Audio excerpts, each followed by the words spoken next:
Welcome to Two Sides of New York. I'm Cross here with Reed. We have a full show today. We have a Mets recap, Yankees recap. We're going to go into week one of the NFL, give our thoughts about the Jets and Giants games and other NFL news. We have Doofus, Congrats Guy, and our players of the week. So going right into it, we'll start off with Doofus and Congrats Guy. Reed, who's your Doofus?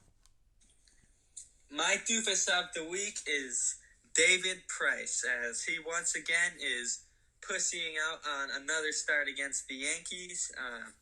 He knows this is Boston season, so if the Yankees going to take business this weekend, they are done. So he does not want to get off as the note the Yankees usually get off him, which is hitting a lot of home runs, especially from number 24 behind home plate.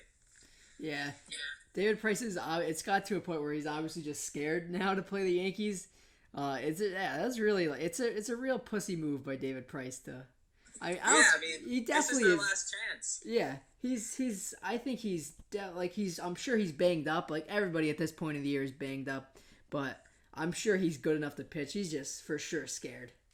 He's just scared he's gonna get bombed again, especially now that they're not fully healthy, but they're almost there. So yeah, they went in. Boston lost 3 or 4 earlier, but that was without these guys. So yeah, it's gonna be a huge series for the Red Sox. They have to come out with the sweep. It's gonna be hard to sweep the Yankees for sure, but that's what they have to do. They have to.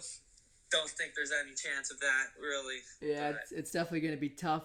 My doofus of the week is to the Brandon Nimmo haters. Brandon Nimmo has come off the IL, and he's been playing great since he came off the IL. He had a home run. He's been drawing a lot of walks, hitting doubles, just the normal Brandon Nimmo stuff. And people just have the nerve to talk shit about his hustle on running out walks to first base. It's just, they call him a bad player when the guy had the second highest on-base percentage in baseball last year. They call him a goofball for smiling. Leave him alone, man. He's just having fun. And he's proven that he's not a top player for sure, but he's proven that he's damn good at the plate. Yeah, definitely. And he knows how to get on base, especially with that numbers last year. Yeah, he just grinds out at bats. Already 3 times since he's been back from the IL, he's drawn walks where he was in 0-2 count. So he just battles whenever he's down in the count. Yeah, so you let him know. Yeah, so don't be messing with Brandon Nimmo anymore, guys. Okay. So my congrats guy of the week is the Big Maple, James Paxton. He, along with Brandon Nimmo, had a lot of haters as the Yankees traded to get him over here and be a good pitcher. He definitely was having a rough first half with the Yankees. His ERA still isn't pretty, but last 7 starts, 7-0 with a 2.98 ERA. He just racks up the case. He's the only Yankee pitcher to have 3 or more 12 strikeout games, and he has 5 actually. So his record's pretty good now, and James Paxton he's a good pitcher. Yeah. I think he's an ace-like pitcher. Yeah, after a really rough stretch earlier in the year, he's definitely bounced back in the second half, which the Yankees really needed from him, and he's proven to he's going to be a staple point for that postseason rotation. He really is. So I mean, he's had a much better post-trade deadline than anyone they could have traded for. So. Oh, yeah, for sure, especially how, we'll get into Stroman more, but, Stroman, I don't think he's been awful with us, but he for sure hasn't been too good, so, you may have made the right choice not making a move for a starter.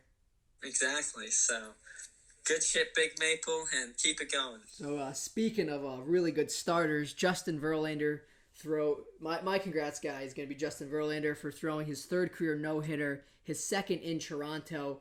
And he's just been great the entire year. He's just unbelievable. He is. He gets better as he gets older. Yeah, it's crazy. There was his last year in Detroit. There was questions like, "Oh, this isn't the same Justin Verlander anymore." But now he's just proven that he's still one of the best pitchers in baseball. I'd say as of right now, this is the best pitcher. He's the best pitcher in baseball right now. Yeah, definitely. I would say so. Verlander overall. He's unbelievable every year in, year out. It's just like... Yeah, it's just something... The guy's just unbelievable. Even with Detroit, he had, 1 bad year, 2 bad years? Yeah, and they weren't like they were bad for Justin, like from a Justin Verlander standpoint. Like there weren't like awful years, but not like what we would expect from Verlander. But since he's joined the Astros, he's just been lights out. Exactly. I mean, he's even better than when he was with Detroit. Like he's pitching his best baseball of his career. Yeah, for sure. It's the Astros. Their pitching staff, their pitching coaches. They drive home that spin rate. They get the guys' velocity up late in their careers, and they definitely know what they're doing in Houston. I mean, it's just unbelievable what he does. He's having his best season. He's going to win the Cy Young easily. Yeah, hands down. He has like a point. He has a like .8 .56 ERA, and he has 257 strikeouts. Yeah, and he also has an incredible whip too. So yeah, and it's not like he's one of these pitchers who's just striking guys out and pitching 6 innings. He's got 193 innings under his belt. Yeah, so you don't see guys getting 200 innings like that anymore. Oh no, not even close to it. So he's for sure going deep into games and coming up huge for the Astros. Yeah, when you're talking about pitchers of this decade, when it comes down to the three of them, Kershaw, Scherzer, and Verlander, and it's Game 7, you're taking Verlander every time. Oh yeah, for sure, especially in the playoffs.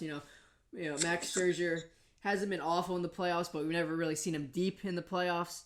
Yeah, I mean, the Giants lit him up in the World Series, I'm pretty sure. Yeah, and back when he was with Detroit, and Verlander is always clutching the postseason. So yeah, for sure, I'd be taking Verlander as well.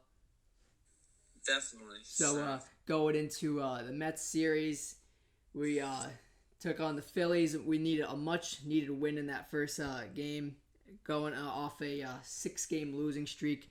We won 11-5. All of our runs came in the 7th, 8th, and 9th. Todd Frazier had 2 3-run home runs. Michael Conforto also had a 2-run home run, and Zach Wheeler had a pretty good start, only allowed 1 run over 6. So we won that one 11-5. Going into Game 2, Ramos stayed hot, kept his hitting streak going at 25 with the RBI single in the first. He had 4 hits on the day. The Phillies ended up tying it in the first, but then in the third, Conforto gets a double. We never looked back after that. Todd Frazier had himself a great series against the Phillies. He doubled, Panic doubled home runs, and so our offense was clicking this series against the Phillies. Steven Matz was okay. He got the win. He only went 5 innings. He allowed 3 runs. He gave a home run to Bryce Harper, and then he loaded up the bases. So Mickey Callaway took him out in a 5-2 game. Luis Avalon comes in with the bases loaded, no outs. Todd Frazier makes a great leaping grab to save extra bases for sure. And then Avalon gets a double play to get out of it. And then the 9th, Todd put the icing on the cake with an RBI single. We won that game to 6-3. So it looks like Todd in this series was coming out a little bit. He was kind of iffy in the Nats series, but it was really big for Todd to help the team in that way with his glove as well as the bat. So then Sunday Night Baseball, we jumped out to a 1-0 lead with a Pete Alonso laser. It was that was his 43rd of the year, but then Stroh gave it right back to the Phillies off a Brad Miller home run and a Corey Dickerson RBI single. He settled down after that, but he's just not looking like the guy that we've seen in Toronto. He's given up a lot of fly balls. They're driving the ball deep in the gap against him, and he's supposed to be a ground ball pitcher, and that's really, we haven't been seeing that from him. And I know like you've seen Stroman a lot with his time in Toronto, and we're definitely not getting that guy, Yeah, definitely. He seems to not have that same timing he had with Toronto. Yeah, right? Yeah. Hopefully, he kind of had this swag to him in Toronto. I don't get that same vibe with him in the Mets. Yeah, he had that. I thought he was going to be really electric, and he really hasn't been. And that's his first home start against the Nats. Through the first 4 innings, he was really electric. He had that swag, but it just seems like he's getting a hard time, getting comfortable playing with the Mets. And hopefully, he'll get that all out of the way going into next year and at the end of this season, going into last month. But yeah, hopefully he does that or doesn't pull a Sonny Gray. Yeah, I don't think he'll pull a Sonny Gray. I think he wants to play in New York. I think this is where he wants to be, and I think he's going to step up in this last month of the season and going into next year. So, hopefully we'll see that Stroman that we're used to seeing from Toronto. But yeah, so he settled down after that bad second inning. There was no runs scored until the 8th inning where Pete Alonso threw a bases loaded walk. We tied it up, but then Jerry's Familia, the second worst pickup we made this offseason, allowed a 3-run double. The Phillies won 5-2. So Jerry's Familia, just along with Edwin Diaz, just two awful moves we made this offseason. I told it right when you signed Familia. I was like, why in the world would they do that? Yeah, I know. It just because it's a familiar face, and he's had success with us over the years, but just the last year he had with us, it was just coming. Those rough World Series outings, that rough wild card game he had. It was just written on the wall that his year was going to be like this. Yeah, just not good in that uniform. He's had his moments with us. Yeah, it's 2016. 2016, 51 saves, so then that's about it. So going into the first game against the Nats, Noah was masterful. After the worst start of his career, he for sure had his best start of this season. No runs, 3 hits, 10 strikeouts over 7. He could have went 9, but we were up big, so Mickey said no need to push him. Mickey. Yeah, so Panic. He had a double. Joe Panic has been great in the Mets uniform. That was a great pickup with his glove. He's been great at second base. And he's been hitting doubles, and now he's got his first home run, and he got that in the second game of the series. I'll get into that. So a great pickup for the Mets.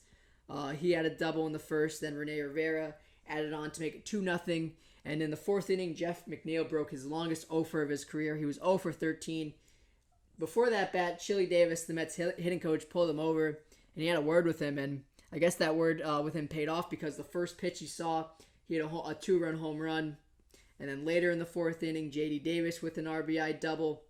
And then Nimmo had also had an RBI double. So we went on to win that game 7-3. The Nats grabbed 3 runs in garbage time, but we win the game, so it didn't really matter.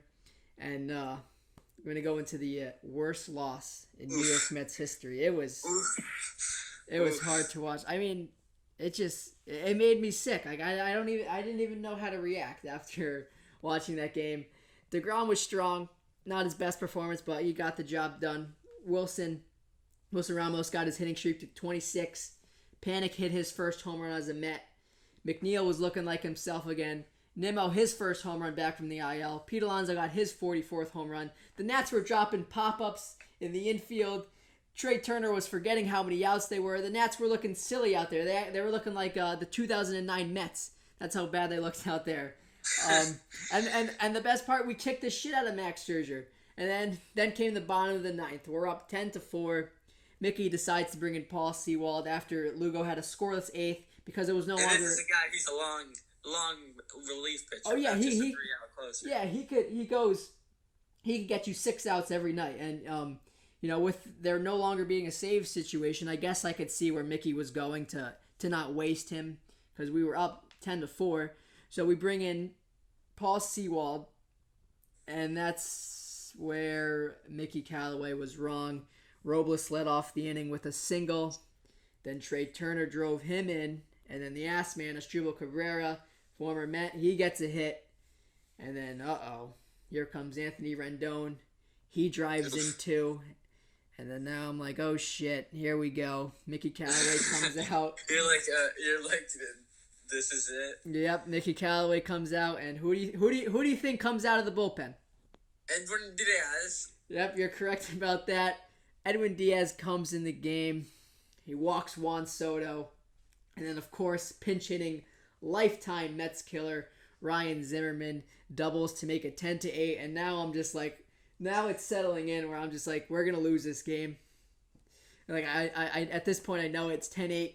Kurt Suzuki comes out. But I'm like, okay, I see Kurt Suzuki. And I'm like, all right, strike him out, make him pop up. Maybe they get a sacrifice fly. Then it'll be 2 outs, and then, all right, let's just get the next batter out and win this game. Kurt Suzuki comes up, 2 on, 1 out, and Edwin Diaz puts a fastball right down the middle, and Kurt Suzuki hit that ball to the moon. He crushed that. You knew it right when he swung. Right when he swung at the ball, and I was just in shock. I mean, that was for sure the worst loss in Mets history. Like, you think so? Oh, it has to be. That was the first time. Worse than Castillo?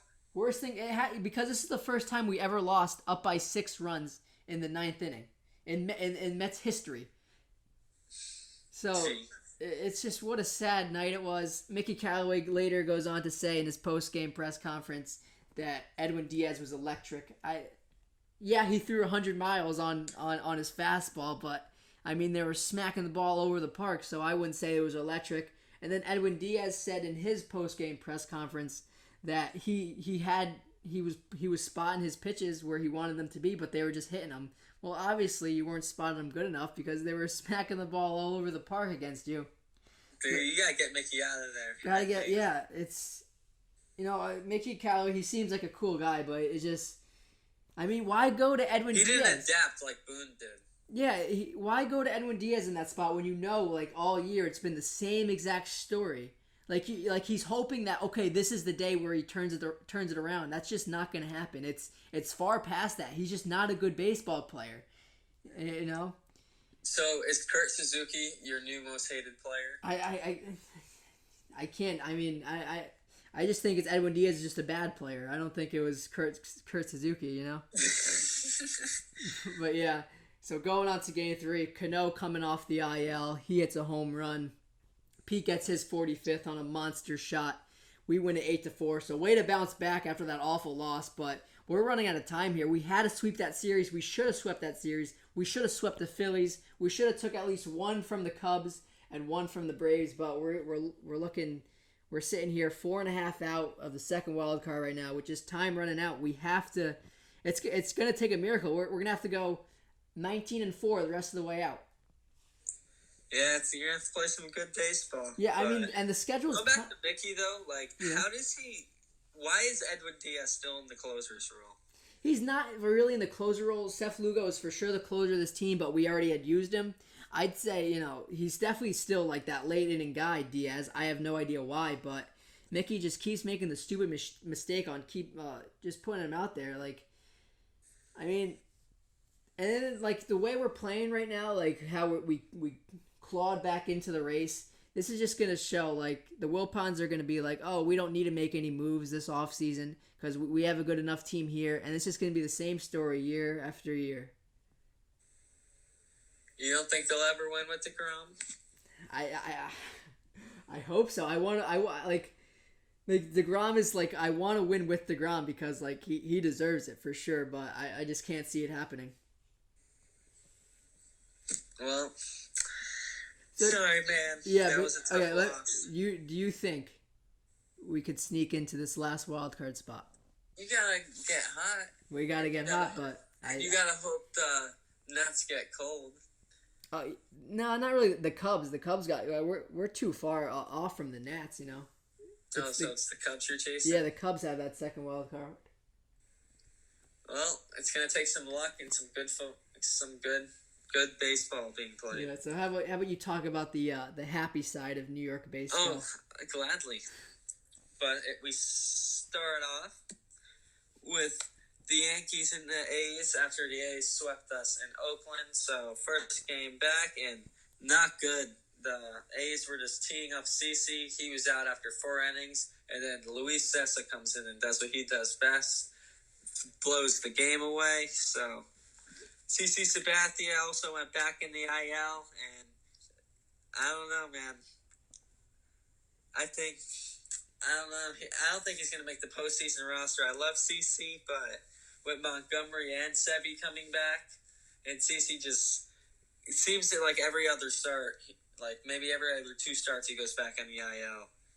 Yeah, I agree with you. I don't think he's going to make that postseason roster, but knowing him, I think he's definitely going to understand why. And he's not going to pull Adrian Gonzalez and go to Italy during the No, he's going to be there every step of the way. For sure. He'll be there every game. So, tough loss, 8-2. So it seems like the A's are our team that we couldn't beat this year, as we were 0-4 heading into Saturday. Tough fought game. A's were leading us 3-2.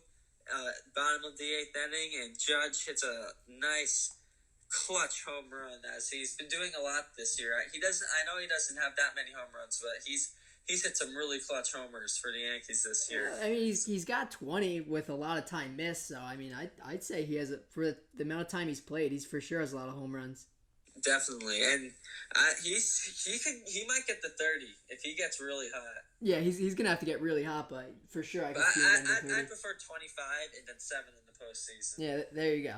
That's probably even better for you guys. So, bottom of the 11th inning, DJ LeMahieu steps up and does what he does best: drives the ball the other way, and it just kept going over the wall. Walk-off home run for LeMahieu, and it's just incredible what he's done. He might be runner-up to Trout this season. You really think? You think I could see him being runner-up for sure, but a lot of Yankees fans think he could be the MVP, which I don't think that's gonna happen. Well, because they don't know the definition of the. Yes, it says the most valuable player, but it's the best player in the league. Yeah. Really. Yeah. I know it's just most valuable player. Like, yes, it's correct that I think DJ LeMahieu is more valuable to the Yankees than Mike Trout is to the Angels. Yeah, because they can't do anything. Yeah, it's not like anything against Trout. It's that he's on the awful team. But DJ LeMahieu has just made this team hit so much better. Oh yeah, for sure. And just like what he does in the infield too, their defense has improved so much from him. But also Urshela too. Yeah, and of course, DJ going into the season, he was one of those guys, Yankee fans were like, oh, why are we getting DJ LeMahieu? We should have got Machado. I know, like, a lot of people didn't mind it, but, like, a lot of people were like, oh, we could have got Machado instead of this guy, And DJ LeMahieu, that's 10 times better than what Machado could have brought to this Yeah, for sure. Machado's not having a bad year by any means, but DJ is really having a great year. Yeah, he might be first player ever to be a batting title champion in both leagues, but he's got to catch Tim Anderson right now. He's 1 point behind him. So only 1 point behind him going into this last month. He for sure has a shot at him. Definitely. But Rendon's leading the top for the NL. So he's just been scorching hot, hasn't he? Oh, yeah, he's been on fire. McNeil has been, he's been dropping pretty rapidly after his IL stint. 224. Yeah, I mean... 324. Yeah, 324. A great season for McNeil, but he's probably, due to his injuries and he's just been cold. He's been heating up. Down. Yeah, it's just next year. Next year, McNeil will have it for sure. Yeah. So, going into... Oh, wait, sorry. Game 3. So, another game, hard-fought game. Going into the ninth, it's nothing really. These were just boring games. It's a single. Didi got a 2-run single. The Yankees were down 3-1.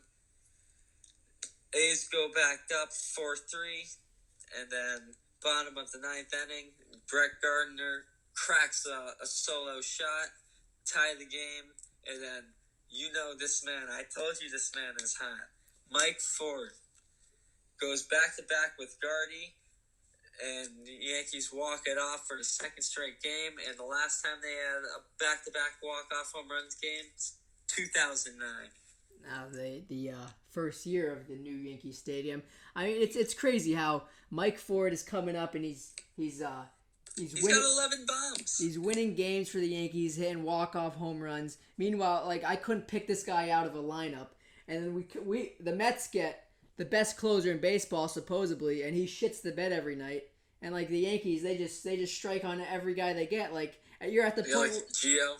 Yeah, exactly. Like it's at the point where like why even hold on to Giancarlo Stanton? Like if you could get something good for him, you could trade him. I'll always believe in Stanton's he's gonna make that stadium rock this October. Oh yeah, you're for sure like you're a Stanton stan. Like you're always backing him. I am definitely a Stanton stan. The guy's just fucking ripped, man. Like, do you feel like that? The baseball. I know you've gone to a game and seen him do it twice. Oh yeah, you've seen what he can do to a baseball. Yeah, like, but do you feel like around like the Yankees community? Do you feel like they're like, I don't really care about Stan anymore, or do you feel like there's excitement? Right now. But if he comes back and hits one over the bleachers, they're all gonna be up on him again. Oh, of course. But I'm a big boys. Judge and Stanton stands. Big Judge and Stanton. And Chapman. Yeah, those are the three, and of course you love Gary Sanchez as well. Oh yes, three, Gary, best four, catcher in baseball. Yeah, the Yankees just have four of the biggest guys in baseball. They really do, just like muscle mass wise, like yeah, it's insane. But going into the Rangers series, the Yankees lose 7-0, ending their 220 game streak without being shut out, and I think it was the 7th longest streak in Yankee history. It might have been the second, actually. I didn't know that until they said that after the game. I think it was 7th in MLB history. That's really impressive to go that many games without getting shut out. So, congrats to the Yankees for that. Yeah, last time was last season in June, I think. I think the Mets record is about a week. Really? I'm kidding. But so that game sucked. But game 2, the stadium was rocking. Before the game, Edwin Encarnacion was activated and the parrot was turned back on, you know? Yeah. Yankees offense goes off, dude. Like, Gary goes deep twice, ties his career home run, number 33, and then breaks his own franchise record for catchers' home runs in the season with 34. Encarnacion cracks one in his return, walks the parrot. Yeah, so Edwin for sure. He provides a spark. Like the dugout, like when he like with his at bats and when he hits home runs. They love him. Yeah, they got that parrot. He definitely is a spark for you guys. He's just a good clubhouse guy. Like I really think him and Big Papi. Like I've always compared them. They have a lot of similarities. Just what they bring to a ball club. Oh yeah, I could see that for sure. That's why I think we should hold on to him for next year.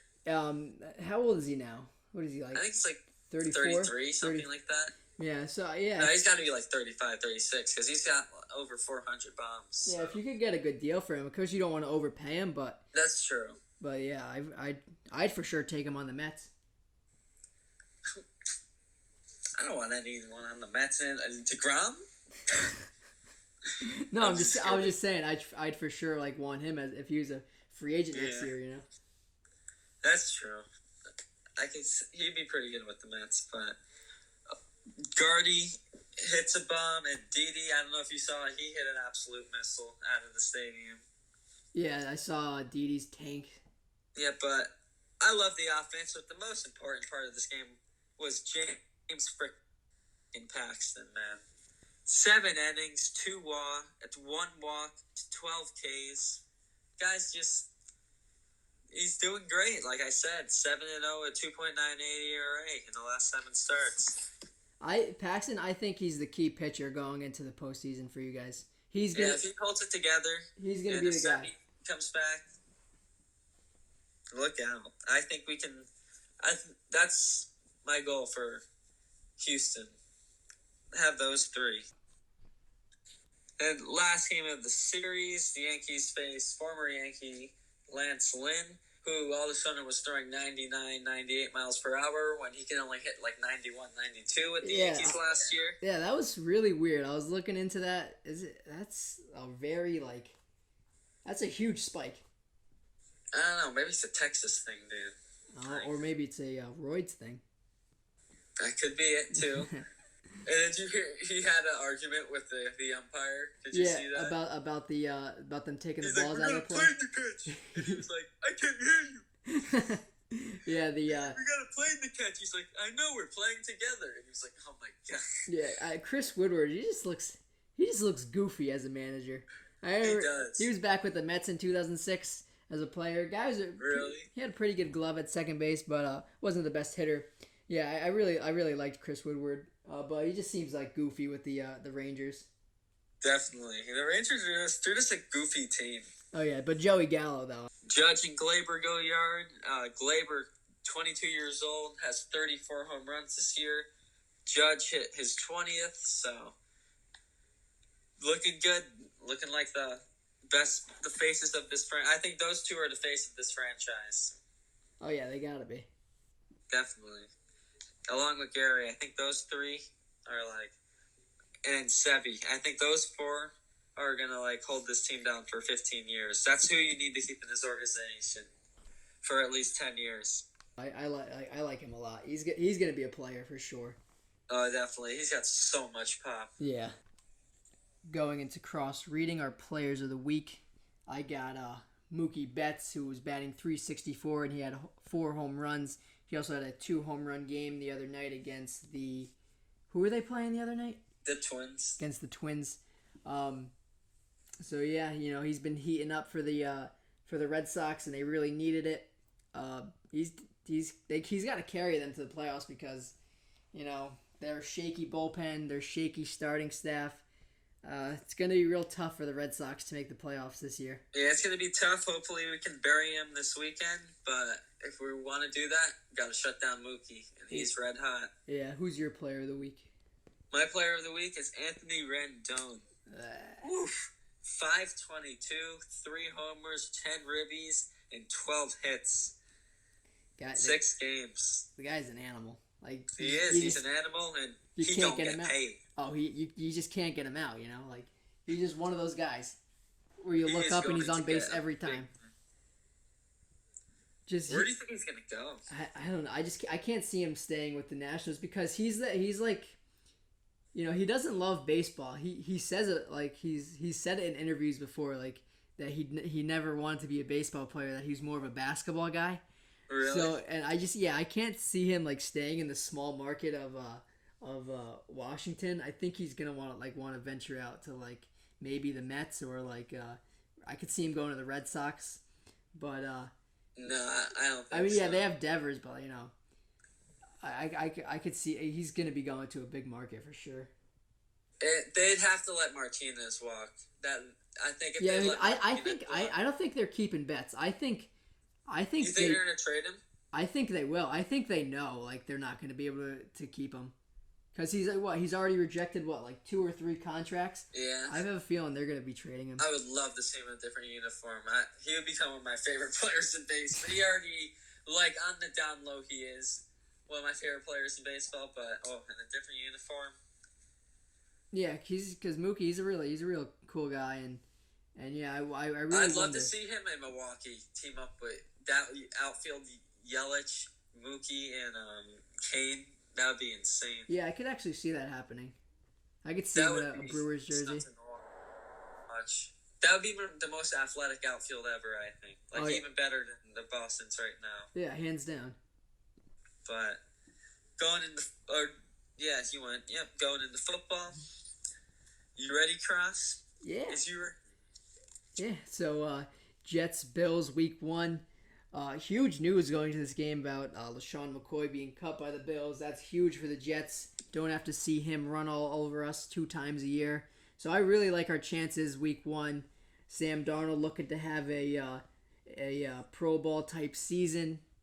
Le'Veon Bell looking to come back and back to his Pro Bowl form. Our defense stacking up. I think we have a chance to be one of the best defense in the AFC.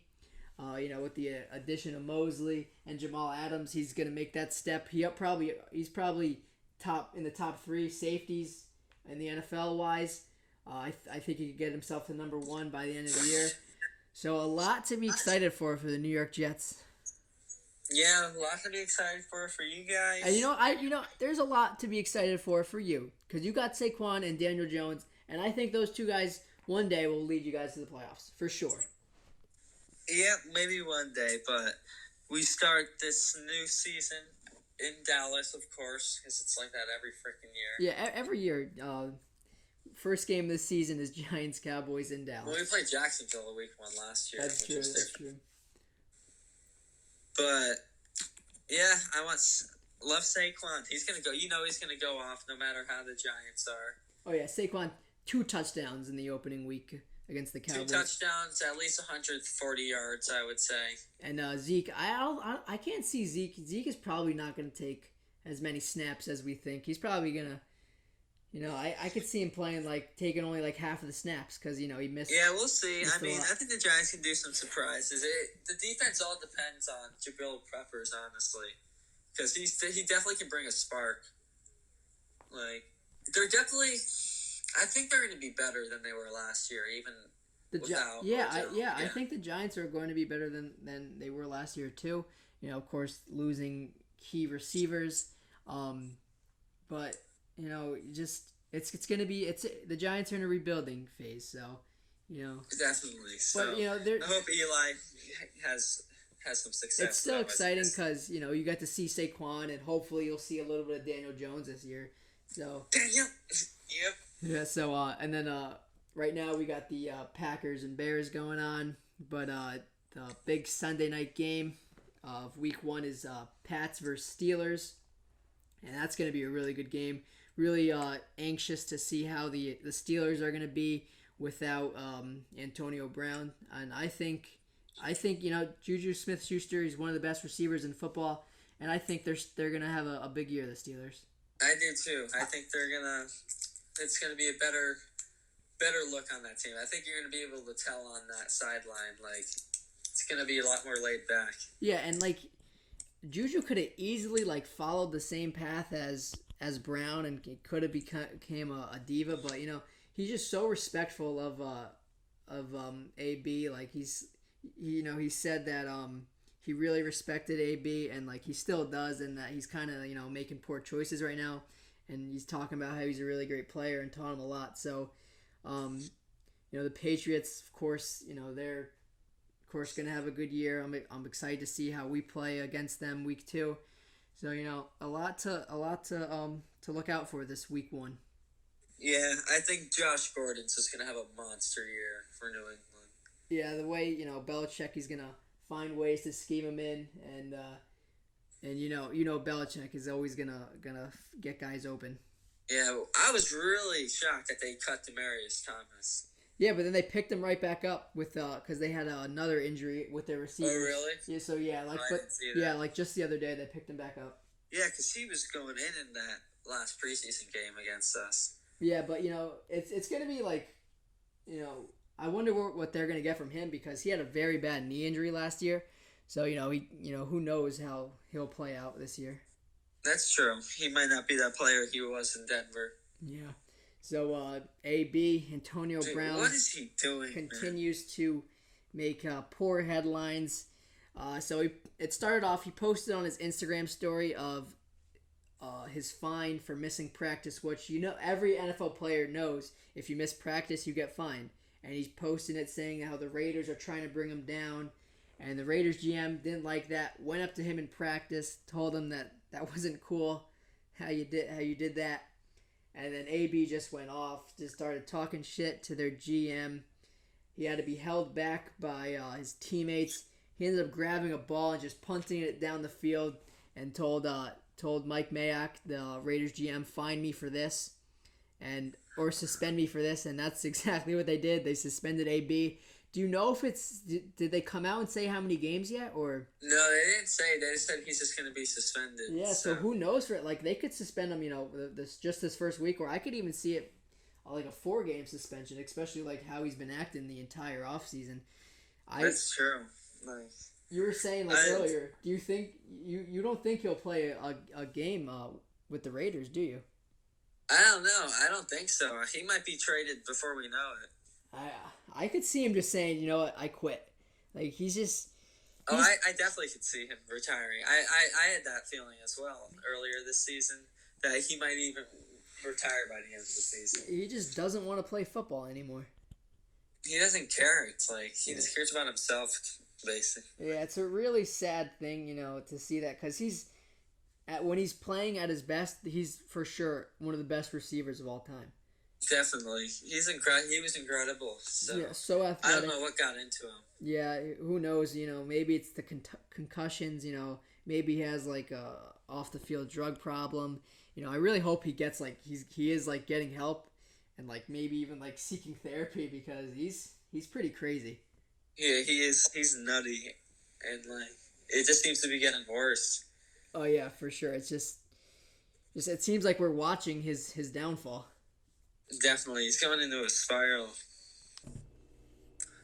Yep, so that'll cover this episode of 2 Sides of NY. We had a lot to talk about. It's good to be back. Follow us on Twitter. Cross is at Metsman19. I'm at 2SidesofNY. Follow us on Instagram at 2SidesofNY. And Cross, want to take away YouTube and Spotify? Yeah, so we're on YouTube. The channel is Read and Cross, and then we're also on Spotify at 2 Sides of New York. And we're also on Anchor. So Anchor is also 2 Sides of New York, so give us a listen. Yeah, thank you for listening, guys. Thank you.